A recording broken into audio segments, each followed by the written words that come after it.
Class 12 CBSE board exam में year 2023 में पूछे गए करंट इलेक्ट्रिसिटी के एक और क्वेश्चन के साथ मैं आपके सामने हूं। Hello everyone, welcome to challenger classes. My name is Udit Gupta. ये क्वेश्चन किरचॉफ्स लॉ पर बेस्ड है। क्वेश्चन में क्लियरली लिखा है कि आपको किरचॉफ्स लॉ का यूज करना है या किरचॉफ्स लॉ की मदद लेनी है। ठीक है, तो क्वेश्चन में क्या पूछा है आपसे, आपको एक सर्किट दिया है और उस सर्किट में आपको किरचॉफ्स लॉ यूज करके ये थ्री क्वेश्चंस के ये थ्री पार्ट्स जो है उसके आंसर आपको करने हैं। ठीक है, तो यहां पहला पार्ट क्या है, आपको बताना है which point are at the same potential in the circuit. देखो इस पार्ट के लिए ना आपको किरचॉफ्स लॉ सॉल्व करने की जरूरत नहीं पड़ेगी। आपसे बोल रहा है which points are at the same potential in the circuit. बहुत सिंपल तरीके से आप इसको बता सकते हो। देखिए क्या होता है ना, पोटेंशियल कब कब सेम होगा। जैसे अगर मैं पॉइंट ए की बात करूं एंड बी की बात करूं, क्या इनके बीच में कोई रेजिस्टेंस है या कोई ऐसी डिवाइस है या बैटरी लगी, कुछ नहीं लगा। ठीक है, एक क्लीन वायर है। तो यानी कि यहां पर अगर ए पर जो वोल्टेज होगा वही वोल्टेज बी पर होगा। क्यों होगा? क्योंकि बीच में कोई ऐसी डिवाइस नहीं है या कोई ऐसा कुछ नहीं है जो या तो वोल्टेज बढ़ा दे या वोल्टेज घटा दे बी तक जाते जाते। नहीं, कुछ नहीं है। यहां पर जो वोल्टेज ए पर होगी वही वोल्टेज कहां होगी, बी पर होगी। सेम वोल्टेज होगी और वही वोल्टेज सी पर भी होगी। क्यों? क्योंकि बी और सी के बीच में भी कोई ऐसी डिवाइस नहीं लगी है जो बी पर प्रेजेंट वोल्टेज का यूज करे थोड़ा और फिर सी पर जाकर के वोल्टेज कम हो जाए, ऐसा कुछ नहीं है। तो यहां पर जब एक स्ट्रेट वायर होती है ना, दो पॉइंट्स के बीच में अगर बिल्कुल एक स्ट्रेट वायर है, कोई भी आपकी डिवाइस कोई भी रेजिस्टेंस नहीं लगाए, तो पोटेंशियल डिफरेंस दोनों पॉइंट का क्या होगा, सेम होगा। तो यहां पर पहले पार्ट का अगर मैं आंसर दूं तो पहले पार्ट में voltage at A is equals to voltage at B is equals to voltage at C. उसी तरीके से H और G के बीच में भी कोई डिवाइस, कोई रेजिस्टेंस या कोई बैटरी नहीं लगी है जो कि या तो वोल्टेज घटा दे H और G के बीच का या तो बढ़ा दे। तो H और G पर जो वोल्टेज होगा वही F पर भी होगा क्योंकि G और H का वोल्टेज बराबर है। तो voltage at H will be equal to voltage at G will be equal to voltage at F। और एक पॉइंट और आपको दिख रहा होगा D एंड E के बीच में भी बस एक स्ट्रेट वायर है, कोई डिवाइस नहीं लगी है। तो जो वोल्टेज D पर होगा वही वोल्टेज E पर होगा। ठीक है, तो यहां पर पहला पार्ट तो बिना किरचॉफ्स लॉ सॉल्व किए हमने कर दिया। ठीक है, कुछ नहीं करना इसमें, किरचॉफ्स लॉ कुछ नहीं लगाना। सेकंड पार्ट की तरफ बढ़ते हैं। What is the current through arm BG के थ्रू कितना करंट है। देखिए निकालने को ना हम बिना किरचॉफ्स लॉ के भी इस क्वेश्चन को कर सकते, लेकिन क्वेश्चन में क्या मेंशन है, किरचॉफ्स लॉ बड़े बड़े अक्षरों में मेंशन है, किरचॉफ्स लॉ यूज करना है। तो हम क्या करेंगे, पहले लूप बनाएंगे और लूप को सॉल्व करेंगे। चलिए करते हैं हम। देखिए मेरा आपको देखिए ये जो किरचॉफ्स रूल सॉल्व करने का तरीका है ना, ये एकदम एक पर्टिकुलर मेथड नहीं कि आपको यही यूज करके सॉल्व करना। अलग अलग टीचर आपको अलग अलग मेथड बताएंगे। मेरा जो मेथड है मैं उससे आपको सॉल्व करता हूं और ये बहुत इजी मेथड है, इसमें ज्यादा दिमाग लगाने की जरूरत नहीं है। ठीक है, चलिए तो ये फर्स्ट पार्ट का आंसर आपने लिख लिया होगा, मैं इसको इरेज कर रहा हूं। ठीक है, आप समझ भी गए होंगे कि किस किस पॉइंट्स के बीच का वोल्टेज सेम होता है। चलिए आगे बढ़ते हैं। ठीक है, अब देखिए यहां पर हम क्या करेंगे, हम ये लूप 1 कंसीडर करेंगे और मान लेंगे लूप 1 में करंट I1 फ्लो कर रहा है। हम इसको लूप 2 कंसीडर करेंगे। मैंने लूप क्लॉकवाइज मानी, मैंने जो लूप कंसीडर करी उसको क्लॉकवाइज कंसीडर किया है। इस लूप में जो करंट, मुझे बैटरी को देखना भी नहीं है, मुझे कोई कंपोनेंट नहीं देखना उस लूप का, मुझे बस ये याद रखना है कि मैंने लूप का डायरेक्शन क्या कंसीडर किया है। और मैंने जो लूप की डायरेक्शन कंसीडर करी है, मैंने मान लिया कि करंट भी उसी डायरेक्शन, मतलब लूप में जो करंट है वो भी ऐसे फ्लो कर रहा है, मतलब समझ रहे हो, लूप में जो I1 है वो भी ऐसे फ्लो कर रहा है, मैंने मान लिया। ठीक है, I1 ऐसे फ्लो कर रहा है। ठीक है, पूरे लूप में। ठीक है, I1 और लूप 2 में जो I2 फ्लो कर रहा है वो भी क्लॉकवाइज कर रहा है, मतलब I2 भी लूप के अकॉर्डिंग ऐसे फ्लो कर रहा है। ठीक, I2 कुछ नहीं करा, जो लूप की डायरेक्शन है वही मैंने करंट की डायरेक्शन मान ली। ठीक है, अब क्या करेंगे, अब हम लूप को सॉल्व करेंगे। हम किसको सॉल्व करेंगे, लूप 1 एंड लूप 2 को सॉल्व करेंगे। चलिए लूप 1 को सॉल्व करते हैं। लूप 1 को सॉल्व करते हैं, पहले लूप 1 को सॉल्व करते हैं।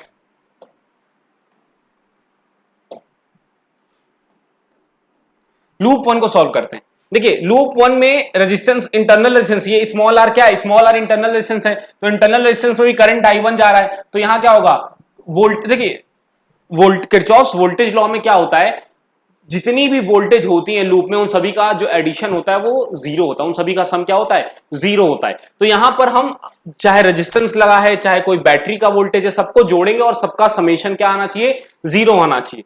ठीक है, तो यहां पर क्या होगा, इंटरनल रेजिस्टेंस 1 ओम का है, 1 into current I1, current into resistance voltage हो जाता है 1 इंटू I1। अब देखिए मैं क्या मानता हूं यहां पर, मैं बैटरी के लिए देखिए हमारी जो लूप है, हमारा जो लूप है वो बैटरी के निगेटिव टर्मिनल पे एंटर कर रहा है। कहां एंटर कर रहा है, बैटरी के निगेटिव टर्मिनल पे।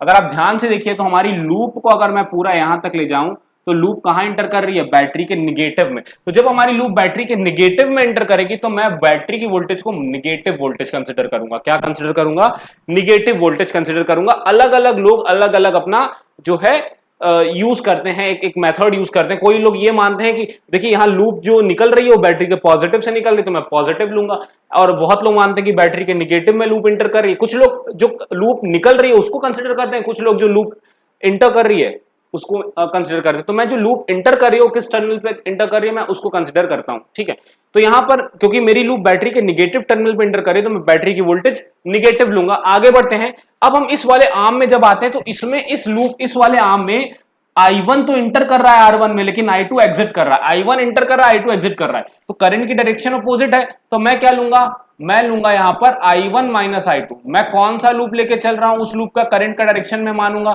मैं इस लूप को लेके चल रहा हूं तो इस लूप में I1 लूप के तरफ है और I2 लूप के अपोजिट है, हमारी लूप के अपोजिट है। लूप ऐसे आ रहा है, I2 ऐसे जा रही है, तो यहां पर जो आपका करंट होगा वो कितना होगा, क्योंकि I1 लूप के साथ है तो I1 पॉजिटिव होगा और I2 लूप के हमारे फर्स्ट लूप के अपोजिट है तो I2 नेगेटिव होगा। तो नेट करंट क्या होगा, I1 माइनस I2, जो कि किसमें फ्लो कर रहा है, R1 में। तो ये एक्सप्रेशन बन गया फर्स्ट लूप का। सॉल्व करते हैं, 1I1 यानी I1 माइनस 6 प्लस 10I1 minus 10I2 is equals to 0। ठीक है, अब देखिए कितना हो गया, 11I1 माइनस 10I2 माइनस 6 को अगर उधर भेजेंगे तो प्लस 6 हो जाएगा। ये पहली इक्वेशन हमारी बन गई। अब हम लूप 2 की तरफ बढ़ते हैं, लूप 2 की तरफ बढ़ते हैं। हमने लूप 2 ले लिया, देखिए पहली इक्वेशन बना लिया। अब हम लूप 2 की तरफ बढ़ेंगे। लूप 2 में ध्यान दीजिएगा, ये जो लूप है वो भी क्लॉकवाइज है। तो देखिए यहां पर R2 में करंट I2 इंटर कर रहा है तो कितना वोल्टेज होगा, तो करंट इंटू रेजिस्टेंस, जो वोल्टेज होगा R2 पर वो कितना होता है, करंट इंटू रेजिस्टेंस होगा। R3 में भी आपका जो करंट इंटर कर रहा है तो इसका भी वोल्टेज कितना होगा, करंट इंटू रेजिस्टेंस। I3 नहीं होगा, I2 होगा। ठीक है, करंट इंटू रेजिस्टेंस, करंट कितना है इसमें आ रहा है, I2 आ रहा है, और रेजिस्टेंस कितना है इसका 5 ओम। अब आते हैं R1 पर। देखिए R1 में क्या हो रहा है, अब इस लूप को देखेंगे, अब हम इस लूप को देखेंगे। ये लूप R1 में इंटर कर रहा है, तो ये लूप R1 में इंटर कर रहा है, और कौन सा करंट R1 में इंटर कर रहा है, सेकंड लूप के लिए I2 इंटर कर रहा है और I1 एग्जिट कर रहा है। I2 लूप के साथ चल रहा है और I2 लूप के अपोजिट। तो जब हम सेकंड लूप लेंगे तब हमारा I2 पॉजिटिव है, क्योंकि I2 लूप के साथ है और I1 लूप के अपोजिट। तो यहां पर हो जाएगा 10 I2 माइनस I1। I2 क्योंकि पॉजिटिव है, लूप के साथ है, और I1 निगेटिव क्योंकि लूप के अपोजिट है, 0। ऐसे लेते हैं। अब ये क्या हो जाएगा, 10 I2 plus 10 I2 minus 10 I1 is equals to 0। 10 I2 20 I2 is equals to 10 I1 को उधर भेज देंगे, प्लस 10 I1 हो जाएगा। अच्छा 20 2 टाइम्स गया, 1 टाइम्स गया, तो 2 I2 is equals to I1। तो एक रिलेशन मिला I1 और I2 का। पुट करते हैं इस इक्वेशन को, हम फर्स्ट इक्वेशन में पुट करते हैं। हम I1 की जगह 2 I2 रखते हैं, तो फर्स्ट इक्वेशन को यूज करते हैं हम, वहां पर I1 की जगह 2 I2 रखेंगे। अब क्या हो गया, ये 22 I2 minus 10 I2 is equals to 6। 12 I2 is equals to 6। I2 is equals to 6 upon 12 यानी 0.5 या 1/2 यानी 0.5। I2 करंट I2 कितना आ गया, 0.5 आ गया। अगर I2 0.5 है तो I2 की जगह मैं क्या रखूंगा, 0.5 रख दूंगा, तो मेरा I1 आ जाएगा। I1 कितना आ गया, 1 एम्पियर आ गया। I1 कितना आ गया, 1 एम्पियर आ गया। अब हमारा देखो लूप हमने सॉल्व कर लिया, I1 I2 निकाल लिया। हमसे पूछ क्या रहा है, अब हम पार्ट्स की तरफ बढ़ते हैं। हमारे पार्ट की तरफ जो भी है, हमने जो निकालना था हमने निकाल लिया। What is the current through arm BG, BG के थ्रू कितना करंट है। तो देखो BG में अगर हम मान लेते हैं I1 इंटर कर रहा है और I2 एग्जिट कर रहा है, तो कितना करंट होगा, करंट एंटरिंग और करंट एग्जिटिंग का क्या होता है, नेट कितना करंट होगा, तो I1 माइनस I2 आप करोगे, आप I1 माइनस I2 करोगे बीजी के लिए, तो I1 माइनस I2 कितना होगा 1 माइनस 0.5, तो कितना आया 0.5 एम्पियर। मतलब इस आर्म का जो करंट है वो कितना है 0.5 एम्पियर, क्योंकि इस आर्म में जो करंट है वो I1 माइनस I2 है। क्योंकि अगर मैं मान लेता हूं कि आर्म में करंट ऐसे फ्लो कर रहा है, तो कौन सा करंट हमने आर्म में ऐसे फ्लो करते हुए माना था, I1 माना था, और I2 क्या था अपोजिट जा रहा था। तो जो करंट ऐसे फ्लो कर रहा है वो I1 है, तो मैंने क्या किया I1 में से I2 को क्या कर दिया माइनस कर दिया, तो इस आर्म का नेट करंट कितना आ गया 0.5 एम्पियर आ गया बीजी का। अच्छा, find the potential difference across the resistance R3। R3 के अक्रॉस कितना पोटेंशियल डिफरेंस होगा, सिंपल सी बात है, अगर इसके अक्रॉस मुझे पोटेंशियल डिफरेंस निकालना है, V निकालना है, तो V क्या होता है करंट इंटू रेजिस्टेंस, यहां का रेजिस्टेंस कितना और यहां कितना करंट है, तो इसमें कितना करंट था, इस लूप में कितना करंट था I2 था, तो R3 को कितना करंट मिल रहा है 0.5 एम्पियर का, तो करंट 0.5 है और रेजिस्टेंस 5 ओम का है, तो वोल्टेज कितनी हो जाएगी 2.5 वोल्ट्स हो जाएगी। मतलब V जो R3 के अक्रॉस जो वोल्टेज होगी कितनी हो जाएगी 2.5 वोल्ट्स हो जाएगी। अच्छा, इसमें और पार्ट करके भी एक और पार्ट है, वो क्या है, what is the power dissipated in resistance R2। R2 में कितनी पावर डिसिपेट हो रही है, मतलब जो वोल्टेज जो मिल रही है उस वोल्टेज से यहां पर कितनी पावर यूज हो रही है। तो कैसे निकालेंगे, पावर का फॉर्मूला क्या होता है VI होता है, पावर का फॉर्मूला VI होता है ना, P is equals to VI होता है। ठीक है, रुकिए मैं इसको सॉल्व करता हूं। पावर का फॉर्मूला क्या होता है, power is equals to V into I. अगर V हमें मान लेते, या तो V निकालो यहां का, या तो V नहीं पता तो V की जगह क्या यूज कर लो I इंटू आर यूज कर लो। यहां की वोल्टेज नहीं पता तो यहां का करंट इंटू रेजिस्टेंस, तो ये पावर क्या हो जाएगी I स्क्वायर R। तो यहां का करंट कितना I2 है, इसमें करंट कितना आ रहा है I2 आ रहा है, तो I2 कितना है 0.5 है, 0.5 का स्क्वायर इंटू R यानी 5। 0.5 का स्क्वायर क्या आ जाएगा 0.025, 0.025 आएगा इंटू 5, तो ये कितना आ जाएगा, ये आ जाएगा 1.25 वॉट। पावर कितनी यहां कंज्यूम हो रही है, डेसिपेट हो रही है 1.25 वॉट पावर जो है यहां पर कंज्यूम हो रही है। आपने लूप सॉल्व किया, करंट्स को निकाल लिया, सारा पार्ट बहुत इजीली हो गया। तो इस तरीके से इस क्वेश्चन को हम अटेम्प्ट करेंगे। आई होप आपको ये एक्सप्लेनेशन समझ में आया होगा। ठीक है, हमारे चैनल को क्या करिए सब्सक्राइब करिए, वीडियोस को लाइक करिए और हमें फॉलो करते रहिए।